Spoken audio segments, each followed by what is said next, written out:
बिस्मिल्लाहिर रहमानिर रहीम नहमदुहु व नुसल्ली अला रसूलिहिल करीम अम्मा बाद अऊज़ु बिल्लाहि मिनश शैतानिर रजीम बिस्मिल्लाहिर रहमानिर रहीम उलाइका अला हुदाम मिर रब्बिहिम व उलाइका हुमुल मुफलिहुन। আজকে আলোচনা করব মসজিদে ঢোকা এবং মসজিদ থেকে বের হওয়ার সুন্নাত সম্পর্কে। আজকে আলোচনা করব মসজিদে ঢোকা এবং মসজিদ থেকে বের হওয়ার সুন্নাত সম্পর্কে। মসজিদ আল্লাহ তাআলার পবিত্র ঘর, জান্নাতের বাগান, আল্লাহ তাআলার পবিত্র ঘর। নবী করিম সাল্লাল্লাহু আলাইহি সাল্লাম বুখারী শরীফের মধ্যে বলেন যে আল্লাহ তাআলা 7 প্রকার ব্যক্তিকে জান্নাতে, আল্লাহ তাআলা 7 প্রকার ব্যক্তিকে আল্লাহ তাআলা আরশের নিচে ছায়া দিবেন। এর মধ্য থেকে একজন হলো যার অন্তর সব সময় মসজিদের সাথে লেগে থাকে, যার অন্তর সবসময় মসজিদের সাথে লেগে থাকে, এই প্রকার লোককে আল্লাহ তাআলা আরশের নিচে ছায়া দিবেন। মসজিদ আল্লাহ যাকে ভালোবাসেন তাকে মসজিদে আল্লাহ তাআলা আসার তৌফিক দান করেন। মসজিদ আল্লাহ তাআলা সবচেয়ে উত্তম জায়গা। দুনিয়ার মধ্যে যত জায়গা আছে সবচেয়ে উত্তম জায়গা হলো মসজিদ। মসজিদ হলো পবিত্র স্থান। এই জায়গা আসলে আল্লাহ তাআলা গুনাহ মাফ করেন, আল্লাহ তাআলা কুদরতিভাবে সেজদা করা হয়। এই জন্য মসজিদে আদব রক্ষা করতে হবে। মসজিদে ঢোকার 5টি সুন্নত আছে। 1 নম্বর সুন্নত হলো বিসমিল্লাহ বলতে হবে। মসজিদ ঢোকার আগে বিসমিল্লাহ বলতে হবে। তারপরে 2 নম্বর হলো দুরূদ শরীফ পড়তে হবে। 3 নম্বর সুন্নত হলো দোয়া পড়তে হবে। তিনটা একসাথে বলতে হবে, বিসমিল্লাহি ওয়াসসালাতু ওয়াসসালামু আলা রাসূলিল্লাহি আল্লাহুম্মা ইফতাহ লি আবওয়াবা রাহমাতিক।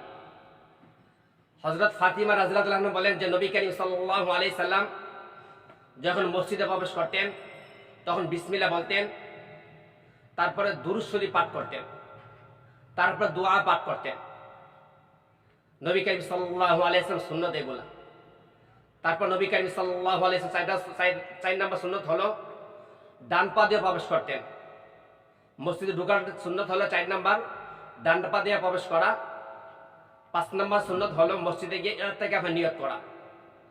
মসজিদে যতক্ষণ থাকবো ইতিকাফে নিয়ত থাকবো। নবী করিম সাল্লাল্লাহু আলাইহি ওয়াসাল্লাম সাহাবাদেরকে বললেন, সাহাবীরা তোমরা যখন মসজিদ থাকবে তখন ইতিকাফে নিয়ত করে থাকবে, তাহলে ইতিকাফের সওয়াব পাবে। এই 5টি সুন্নাত হলো মসজিদ ঢোকার সুন্নাত। আবার বলা হচ্ছে বিসমিল্লাহ বলা, দুরূদ শরীফ পড়া, দোয়া পড়া, ডান পা দিয়ে প্রবেশ করা, ইতিকাফে নিয়ত করা। দোয়াটি যদি বলে বিসমিল্লাহি ওয়াসসালাতু ওয়াসসালামু আলা রাসূলিল্লাহি আল্লাহুম্মা ইফতাহ লি আবওয়াবা রাহমাতিক, এটা হযরত ফাতিমা রাদিয়াল্লাহু আনহা থেকে হাদিস আছে। যখন নবী করিম সাল্লাল্লাহু আলাইহি সাল্লাম মসজিদে থাকতেন, ঢোকার পরে নবী করিম সাল্লাল্লাহু আলাইহি সাল্লাম প্রথমে তাহিয়াতুল মসজিদ নামাজ পড়তেন। যে মসজিদ ঢোকার পর নবী করিম সাল্লাল্লাহু আলাইহি সাল্লাম 2 রাকাত নামাজ পড়তেন। তারপর নবী করিম সাল্লাল্লাহু যতক্ষণ অবস্থান করতেন তখন প্রিয় নবী সাল্লাল্লাহু আলাইহি সাল্লাম সবসময় জিকির আজকারের মধ্যে থাকতেন। সবসময় 24 ঘন্টা নবী করিম সাল্লাল্লাহু আলাইহি সাল্লাম জিকির করতেন।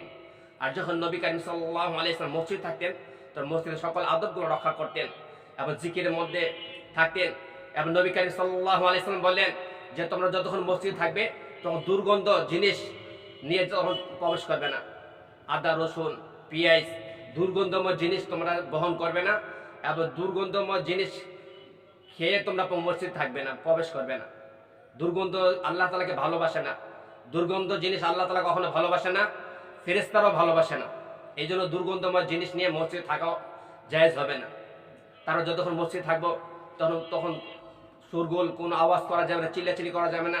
মসজিদে থাকতে হলে আদব রক্ষা করে থাকতে হবে। মসজিদে হাঁটাচড়া করা, জোরে জোরে হাঁটাচড়া করা যাবে না, জোরে কোনো আওয়াজ করা যাবে না, কোনো মসজিদ থাকা অবস্থায় বেচাকেনি করা যাবে না। নবী করিম সাল্লাল্লাহু আলাইহি সাল্লাম সাহাবী বলেন যে হযরত আনাস বলেন যে নবী করিম সাল্লাল্লাহু বলেন তোমরা মসজিদে কোনো মসজিদের সাথে তোমরা কোনো দুনিয়াবি কোনো কথা বলবে না, দুনিয়াবি কোনো আলোচনা করবে না। যতক্ষণ থাকবে একমাত্র আল্লাহ তাআলা আলোচনা করবে, আল্লাহ তাআলা বরত্ব নিয়ে কথা বলবে, আল্লাহ তাআলা মহত্ব নিয়ে কথা বলবে। আর দুনিয়াতে যেরকম ভাবে আমরা দুনিয়ার মধ্যে উল্টাপাল্টা চলাফেরা করি, মসজিদ এমন করা যাবে না। এই জন্য নবী করিম সাল্লাল্লাহু আলাইহি ওয়াসাল্লাম বললেন যে তোমরা মসজিদে থাকবে তো সুন্নতকে রক্ষা করে থাকবে। যখন মসজিদ থেকে বের হবে, মসজিদ থেকে বের হওয়া 5টি সুন্নত আছে। মসজিদ থেকে বের হওয়ার সময় এরকম বিসমিল্লাহ বলবে, দুরূদ শরীফ পড়বে। হযরত নবী করিম সাল্লাল্লাহু আলাইহি সাল্লামের মেয়ে ফাতিমা রাদিয়াল্লাহু বলেন যে নবী করিম সাল্লাল্লাহু আলাইহি সাল্লাম যখন বের হইতেন তখন 5টি সুন্নতের মধ্যে বিসমিল্লাহ বলতেন, দুরূদ শরীফ বলতেন, দোয়া পড়তেন। যে বিসমিল্লাহ বলা, বিসমিল্লাহি ওয়াসসালাতু ওয়াসসালামু আলা রাসূলিল্লাহি আল্লাহুম্মা ইন্নী আসআলুকা মিন ফাদলিক। দোয়াটা হলো আল্লাহুম্মা ইন্নী আসআলুকা মিন ফাদলিক। তারপরে বাম পা দিয়ে বের হয়ে ডান পায়ের উপর জুতা রাখে এবং ডান পা জুতা পরিধান করা। এই 5টি সুন্নত, বের হওয়া 5টি সুন্নত হলো বিসমিল্লাহ বলা, দুরূদ শরীফ পড়া এবং দোয়া পড়া, বাম পা দিয়ে বের হয়ে বাম পায়ের জুতার উপরে পাও রেখে ডান পা প্রবেশ করা। এই 5টি সুন্নত হলো মসজিদ থেকে বের হওয়ার 5টি সুন্নত। আসুন আমরা মসজিদে ঢোকার এবং বের হওয়ার সুন্নতগুলোকে আমরা অর্জন করি এবং নবী করিম সাল্লাল্লাহু আলাইহি সাল্লাম যেভাবে সুন্নতি জীবন যাপন করেছেন আসুন আমরা নবী করিম সাল্লাল্লাহু আলাইহি সাল্লামের সুন্নত অনুসরণ করে আমাদের জীবনকে সুখময় জীবন করি এবং নবী করিম সাল্লাল্লাহু আলাইহি সাল্লামের সুন্নতকে অর্জন করে আমাদের জীবনকে আলোকিত করি। আসুন আমরা নিজেরা আমল করি, অন্যকে আমল করার জন্য উৎসাহিত করি এবং নবী করিম সাল্লাল্লাহু আলাইহি সাল্লাম যেভাবে আমাদেরকে দাওয়াত দিয়েছেন, যেভাবে নবী করিম সাল্লাল্লাহু আলাইহি সাল্লাম ইসলামকে রেখে দিয়েছেন, আমরা সেরকমভাবে ইসলামকে রেখে যাই এবং আল্লাহ পাক রব্বুল আলামিন আমাদের সকলকে আমল করার তৌফিক দান করুক এবং আল্লাহ পাক রব্বুল আলামিন আমাদের জীবনকে সুখময় জীবন দান করুক এবং আল্লাহ পাক রব্বুল আলামিন আমাদের জীবনকে আমলে জীবন দান করুক। ওয়া মা তাওফিক ইল্লা বিল্লাহ।